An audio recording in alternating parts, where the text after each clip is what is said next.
Hello Assisians, hello Assisian Nation, hello Kalenjin Nation, yeah, the San people in the Savannah, in the Rift Valley, in Uganda, in TZ, and all over the world, in Canada, US, and of course Australia. I know you guys are very happy, very excited, and feeling nostalgic that you are not back at home to enjoy the Tumin, Kagile Tumin Emet.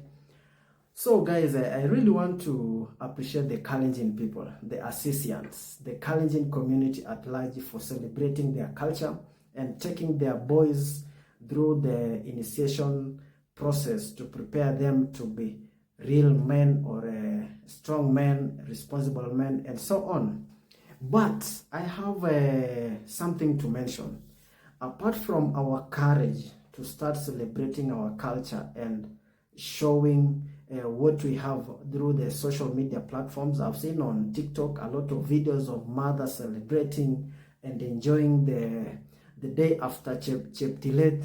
Yeah, yeah. I see a lot of excitement, and I'm very happy about that. It means now we are beginning to document our culture in a way that it will not be easily forgotten, and it can be celebrated by with the Kalenjin community ourselves, and also the other communities across the globe. And I want to give caution also. There are public ceremonies, and there are those ceremonies that are actually very sacred and under wraps. Angenale motirenik ongenole ne nemagat ke varta ak ne namayanat ke varta. Yeah, there are those public ceremonies, and that is okay. Kids are there, women are there, everyone is there to witness and enjoy and encourage the initiates to prepare for the tough journey, 1 month journey through this process. That is okay. When that is shown on social media, it is a public event, no problem. Beyond that, guys, check it all. Let me check out to chemiorit cheungat ko inai kemokwamin.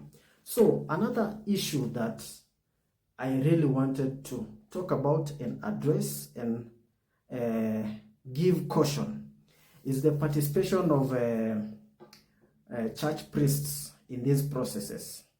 I understand that we have various variations of this initiation ceremony by the Kalenjin people. Since Christianity came and overpowered the African culture in the early 20th century, it somehow created the need to come up with various traditional, various ceremonies that fits into the Christian doctrines, because the Christianity came and said, all you guys, all the African thing is bad, it's evil and everything, and so now you need to stop.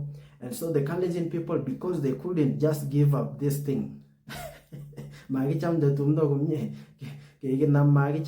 so we started creating other variants. We now started having the Cap Jimmy version. We now later we have the church version, and lately we have now the current version. I've not seen celebrations for the current version of the initiation ceremonies, but I believe we'll see them graduating. So all the same, the concept is still Kalenjin, only that you are practicing it differently. And now I am seeing the church really trying to force itself into the Kalenjin cultural ceremonies, especially this one for initiating boys to men. I have a problem with that. I know that these people are seeing that the Kalenjin community are not ready to give up this thing. And they want these people to go to church. And you know, once you go to church every Sunday, you know what you need to do. Yeah? You know what you need to do. Once you are there, you have to give something, some coins, some money. And so these people are saying that the Kalenjin are not willing to give up their culture. So what do? After demonizing our culture, and we still stuck to it, and they are now seeing the numbers are dwindling in church. Many young people are no longer going to church.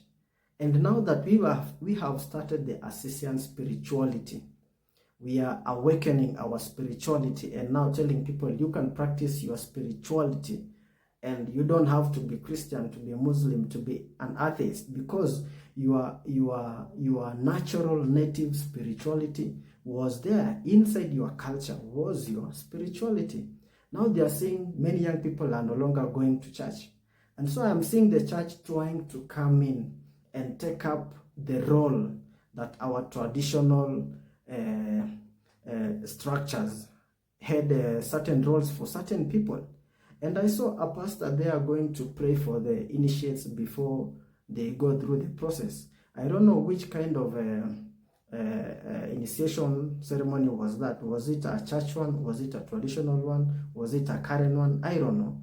But the fact that the church is so much interested in this thing gets me a bit worried, and also confirms my fears that these people want to actually own the Kalenjin culture. And I want to warn the Kalenjin people, I want to warn Assisians that you need to wake up. You know, history tells us, many scholars have studied the Egyptian, ancient Egypt as the source of all the spirituality. It was the boiling pot of various African cultures, African spirituality and understanding of the Creator. It was full of knowledge, and this is where all these other religions emanated from. And so I am saying that after they colonized spirituality and turned it into religion, they are now also seeing the Kalenjin people are moving back towards their original culture. And now they want to impose themselves as the conductors, as the supervisors, as the guardians of this same culture. And I want to warn the Kalenjin people, you need to start owning your own culture.